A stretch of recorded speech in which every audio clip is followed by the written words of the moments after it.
If you have seen parts 1 through 4, you know this is Loic from Toronto, Canada. Yep. Father from here, Chad. Yep. Mother from Belgium. Yep. And he has rediscovered Chad. You've now for 5 months been an owner of businesses here? Almost 5 months. Yeah. Almost 5 months, Yep. including a large watermelon farm. Exactly. You might be wondering what's behind us. It's the river, Sherry River, am I pronouncing it right? Sherry. Shari. In Shari. French. Yeah. So there's a new bridge being built over there. What looks like a stadium over there in the distance. Yeah. It's quite dramatic. It's you get the same sort of sense of awe that you do next to other grand rivers like the Nile. So we started to talk about legal issues and contracts, and you said no, relationships matter more than the actual contract. Yeah.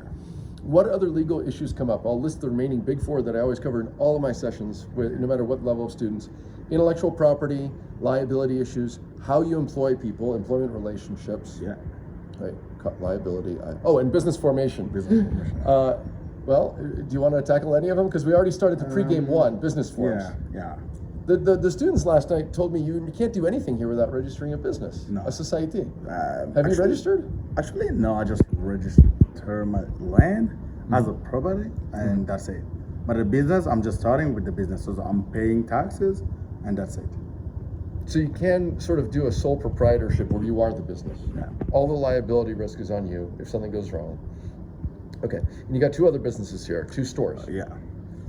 Actually, I own a store. I'm selling water and juice. We're doing a really good job. We produce like natural juice and like good water, fresh water, everything you want. Like a big pack of water. Let me say a big 10 pack. So we're selling that in the 2 stores. Okay. Yeah. So what's the biggest challenge? Is there any challenge or where you're related to law? Because that's my topic, so I always bring it up. I try to bring it up. The biggest challenges is employee people. You know. Okay, what's the challenge there? Now to find a good person is really hard. Okay, Let me why- explain. Like Uh-huh. looking for somebody who is gonna work for you, even if you're not here, he's not gonna take care of your share. He's not gonna take care of your business. Actually, they messed up everything. So that's the biggest red flag. If I remember right, you got 4 directors and 2 managers. Yeah. How did you 2 pick- directors and 4 supervisors. Okay. Like managers. Yeah. How did you choose them? What's worked? So I tried them. Trial basis. Like let's say it's like a co-op. You know what I mean? Co-op, student co-op, worker co-op, stuff like that. They're working for you for a few months.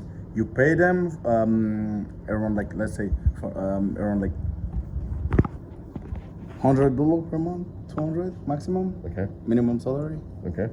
And after you see if they're loyal, if they're good workers, I'm increasing the pay. Okay. So So you try people first. yeah.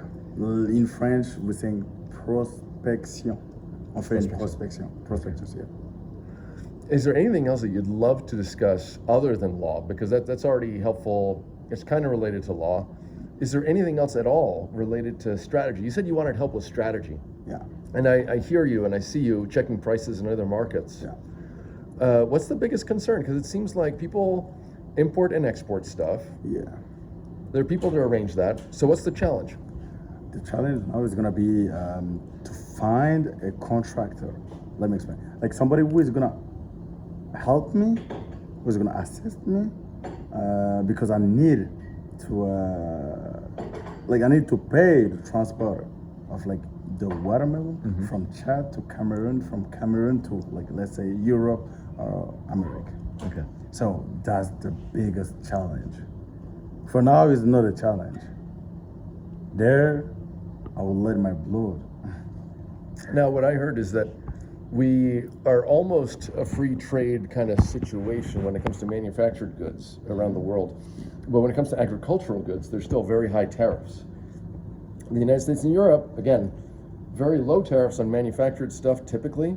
But when it comes to agriculture, we tax the heck out of stuff to protect domestic farmers. Yeah. This is true. It's true. You have to take care of your staff. You have to check up the regulation, like around the world. So in Europe, they call that Tariff, I don't know. What? taxes, taxes, Yeah. doyen, customs. Exactly, something Do like you that. remember what percent or how do they charge you? I don't really know, but in Canada, it should be like 15% in Quebec and 13% in Ontario. Okay. Yeah. So, what's there really to figure out? You basically have to just hire somebody to transport it by land through Cameron to a port. Yeah. Maybe there are people that handle the whole thing for you. Wouldn't you just hire somebody? Is there anybody, a service here that takes care of the entire operation from start to finish? I didn't hear about like the services, Really? but I am gonna look at it. And if it doesn't exist, as If long it as you, doesn't exist, I'm gonna do it by myself. and if you're doing it, that means, here's an idea that I picked up from somebody that I profiled in a chapter in my new book, Parth Chugg and his family in DRC. They were very smart that if they were paying somebody else to do something, they figured out, well, can we do it ourselves? Does it make sense for us to do it ourselves? And if we can do it for ourselves, then we can now offer that service to other people. Exactly. See what I'm saying? Yeah. So if you figure out how to export stuff to Canada from here, To here, then you can offer that service to other people. like to Canada from here. Well, isn't that where you want to export it to? I want to export to Canada from here to Canada. So, So if you figure it out, if I figure out, then you can offer that service to other people. exactly. But I needed to buy a boat. Do you? I think you can just contract with other Yeah, people. contract with them, but at least don't if need you the whole own, boat. if you own a boat, it's gonna be like That's a big investment. I would just That's a contract big- with. I would contract like- with large. You said a watermelon can last a month. let's say it can go to like 58 days. 50. That's like 2 months. Yeah, 2 months. And you said that the prices you were checking are 5 to 10 times as much in North America. $4 to $12 in North America. And here it's like $1 to buy a watermelon. In here it's like $2 and $1 and a half. Like it depends about like the kilograms, the pounds. So now you need to figure out the transportation costs, the tariffs, and that's basically the equation. And how much are you getting? Oh, remember the retailer takes some of the money when you. So you might be barely at break even, I think so. unless you can market it as organic and African. Organic in Africa, like at least I want to like my goal is to bring fresh fruits from Africa Why to not? Europe Why not? or Yeah, America. it's a great idea. Yeah, But I think that what you do is, in case between tariffs and transportation costs, yeah. my strategy might be, and I don't know if this works. Somebody feel free to correct me in the comments. I might think about charging the most possible and say, look, this is organic, Yeah. no pesticides, no chemicals, Yeah. and you're helping development. I can do that too. Actually I'm working with a doctor who is based on like in Switzerland, and we're working to see how we can transform that.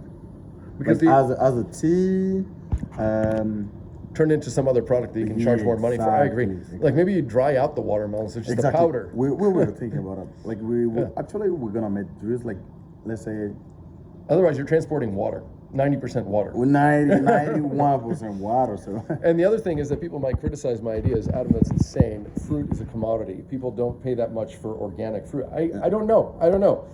Maybe. Feel free to put in the comments if you're aware that at Whole Foods they can get away with charging many times more. Yeah. Maybe that is a thing, maybe not. But I like where you're headed. Dry out, dehydrate, and sell the powder. Sell the powder. Yeah.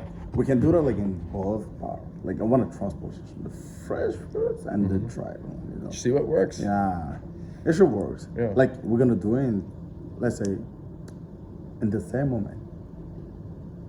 I'm gonna give a shout out to somebody else. There's somebody named Jelma in the Gambia who I interviewed maybe a year or two ago, and one of the things she was teaching the farmers in the area in the Gambia is move up the value chain. If somebody's buying your tea and making the tea, think about, can I dry the tea leaves myself and sell the tea? And she said, well, I forget if other people were taking her advice or not, but she definitely took her own advice and started to buy and make tea and sell tea. And it became so popular, tourists are buying it, and they're going back to like Germany or Iceland and selling it for 10 times as much. And she's like, wait. I need to look into charging more But or exporting it myself. exactly. So kudos. And along those lines, you're thinking the same thing. How do we add more value, charge more money? No. Well, that's kind of what you're thinking. If you're thinking about drying it out. My mind is not money. As a product. If you sell a good thing, people are gonna be. What could you make with watermelon powder? Let's say you dehydrate it. I can make like a juice, a tea, a lot of stuff again. I wonder if Well, you could do any creams or hair care or anything. Is there anything in watermelon? care? Can you wash I mean- yourself with watermelon juice? Have you ever heard of I that? feel Or like make yes. soap with it? Soap? Candles? Soap. Yeah, candle, Savon. yeah, soap, yeah, for sure. I'm pretty sure. I bet- candle soap. I bet if we had a brainstorming session for a few hours, maybe with some students, maybe with some other professors, who knows, we could maybe come up. People have probably thought through this. What else can you do with a watermelon? We already have a lot of ideas. So. Actually, we can like sell it for cocktail stuff, you know. Cocktail. Use it as a mug, you know, not a mug, but like Reduce it to like a syrup, exactly. and then come up with a new cocktail called the Chadian. the Chadian. Chadian. That's the it. Chadian watermelon cocktail. So CMC. CMC, and, Yeah. and then you can add another M, and it's a mock Chadian cocktail. Exactly. That's a good Mock- idea. mocktail. Mocktail. Yeah, the mocktail. Because there are a lot of Muslim friends here and all over the world, and other people who are not drinking anymore, and we want to make sure that you have the most delicious mocktail. From And China. it must involve Yeah. Chadian watermelon, otherwise you're being cheated. You're not really living. The natural one. Yeah, and I can tell you that watermelon, I finally got done today, Yeah. what we bought together on the street. How was it? Delicious. Oh my God, it doesn't have too many seeds. The taste, wow. Oh, So refreshing, so filling, and I so want to good. get one for me right now, though. Yeah. So look, anything else? Because this is 11 minutes. This is pretty good content. We worked through some legal issues. We touched on them, but more importantly, we talked on what exactly is on your mind. And it's more than just export. You're thinking about moving up the value chain, how you can do more with watermelon so that you can make this a better business. Yeah? Because it might be hard to just sell water. Yeah, it might be hard to sell it like this, but like the most important thing right now for me is the idea of a new concept of watermelon. I'm not thinking money right now. I'm just thinking future. Well, we'll see. This is a good test. We'll see if you build the awesome thing and stay focused on the product or the service. Will the money follow? And you believe that? The money follow. The money is gonna follow for sure. Who do you look up to as role models? Who illustrates that? Can you think of other people that have already demonstrated that you don't think about the money or the marketing, just make the best product or service? Who do you think? Is there anybody that you look up to? I don't think I'm the only one. Oh, all right. That's good. Some people have role models, some people don't. I'm going to turn the camera this way so we can see our reflection Yeah. with the river in the background. Hopefully you guys can see that out there. That is the Shari Shari at the River. back. Yeah. And I feel like this is Cameroon. Wow, look at that. Give props to the people that are allowing us to record on their balcony. This is the Radisson Blue. Those are fishermen. We've tried the fish from there. It is quite good, quite massive. Yeah, my friend from Canada is calling. He's calling me actually. Calling you? Yeah, somebody's calling. Well, should we take that as a sign to Hey man, how you stop doing? the Hey interview? man, Maybe how you doing? I'm on live right now. I'm on live. How you doing? not quite live, but you are. Not live, but like yeah, interview. The conversation is being recorded. If It's you want us, being recorded. we can turn off the recording if you want. No, you can. You want to be inside? People tend to get shy when Hello? you tell them the conversation's being recorded. Who are you? Bonjour. It's Loic. What do you mean by who are you, bro? Oh, like, what's up? Why your voice is changing though? I don't know. Bro. We're on interview right now, bro. So tell me, you're coming tomorrow in chat, right? Are you excited? Yeah, not tomorrow, like after tomorrow. Yeah, on the 16th. But People you're, come here. yeah, People you're come on the Yo, here. 16th. But dude, my nigga, where are you? You in chat now? yeah, I'm in chat right now. So who's with you? Like I thought you were live. I don't know what's Let me show you. Is my friend from USA, from Boston. So That's how stuff rolls. yeah. Oh yeah, hi, how you doing, guys? We just woke up here. Bonjour. Good morning. Bon matin. Good morning. Bon matin. We say, my test, we tell the shift. Are you in Montreal that you're speaking French? Montreal? He's in Toronto. How are Oh, you you're in Toronto.